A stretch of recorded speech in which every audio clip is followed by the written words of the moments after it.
Every year at this time, Richmond Municipal councilors prepare donations for the food banks that serve Richmond County residents. However, a year ago, there was some discrepancy over whether the formula for food bank donations was being handed out fairly. Well, after some more discussion on the issue, the new Richmond Municipal Council has decided to revamp the formula to make sure that all food banks in the municipality, including the new one that just opened in Budladek, are going to be treated fairly. Here's a look at that discussion on food banks right now. Richmond County has in the past supported financially food banks in the county. Christmas is coming up. This tends to be the time of year where that action would take place. So I'd like to, open this for discussion to members of council. Your thoughts on this matter? In the current budget that we're in now, council did allot $10,000 for food banks. Traditionally, we would split the food bank allocation amongst 5 food banks. Last year it was done by district, and each councillor took that $2,000 and split it amongst the food banks in their location, their district. So either way, you folks can do it either way. You can allocate the $10,000 because that's what's budgeted right now, and allocate it whichever way you choose. Last year there was a discrepancy when it came to your area, Brent, as the food bank. There was a food bank that had no address associated to it, so it wasn't looked at as being an option for funding, correct? There were 5 food banks, and there were 5 districts, but 2 food banks were in one district and 1 food bank was in 2 districts. So District 1 and 2, Almadam has 1 food bank. District 5 has 2 food banks. So that was basically the dilemma. Yeah, last year, I guess how it played out from what I viewed on the meetings and so on. The money for District 1 and 2 went to the food bank in Almadam, and District 3, the money went there, and District 4, the money went to the one in St. Peter's. And anyway, District 5 ended up splitting the $2,000 between the two of them. I think the biggest issue with that was it probably felt like it was kind of last minute, and it wasn't necessarily what had been done in the past.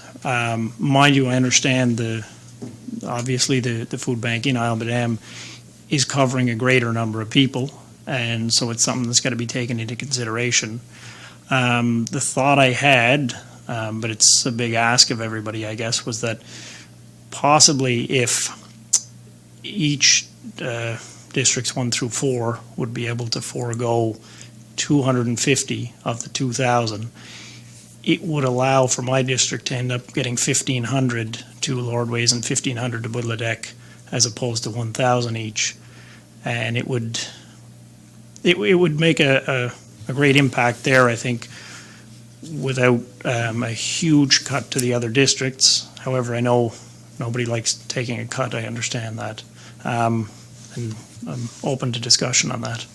Do we have any numbers, I guess, to litigate or figure out how many people use each food bank?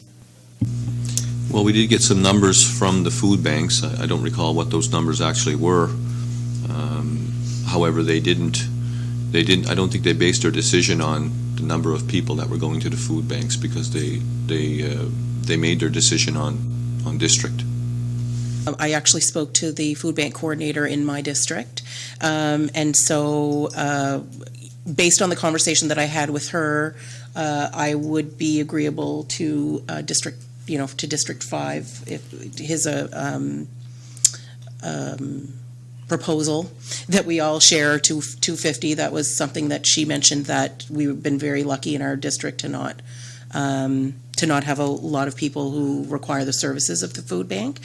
I would say at this late date, I similar to Deputy Warden Digdon, would like to find out more from all of the food banks, similar information, how much money they have already put aside, how many people they serve on a regular basis.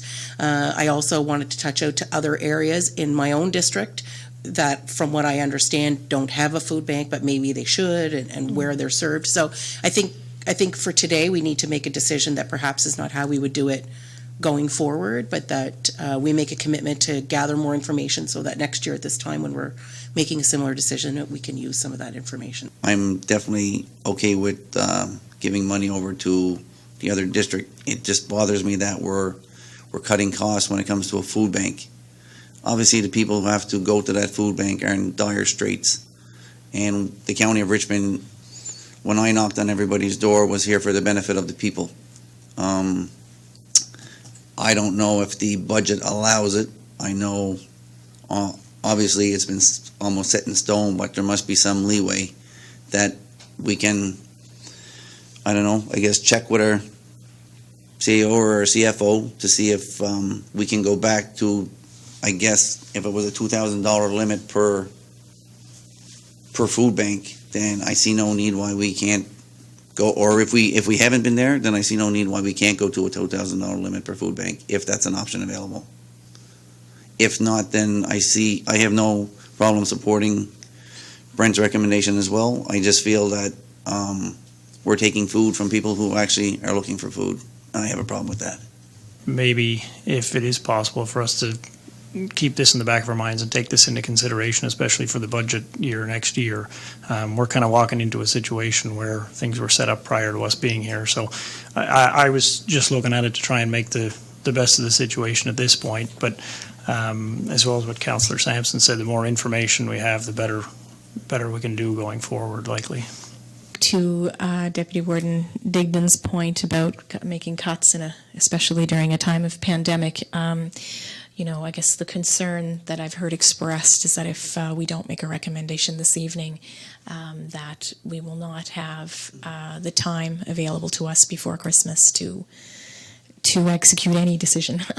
So that's the unfortunate situation that we are in. And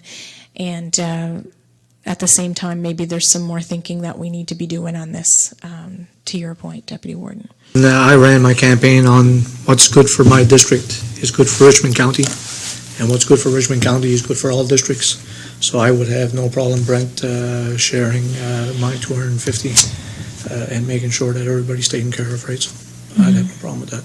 So I also will definitely support Brent's intent to balance it throughout. I would like to, I guess have it noted or be noted that is one thing that we definitely work on, is to increase the budget or increase the amount that's going to the food banks. So I would move that the funds, that the $10,000 budget for food bank be distributed as follows. Districts 1 through 4, $1,750 each, and District 5, $3,000. Someone should check my math. That's right. District 3 Councillor Melody Sampson's math was indeed correct, and those figures were recently passed at the most recent meeting of Richmond Municipal Council, ensuring that all 5 food banks serving Richmond County residents will receive equal funding this year.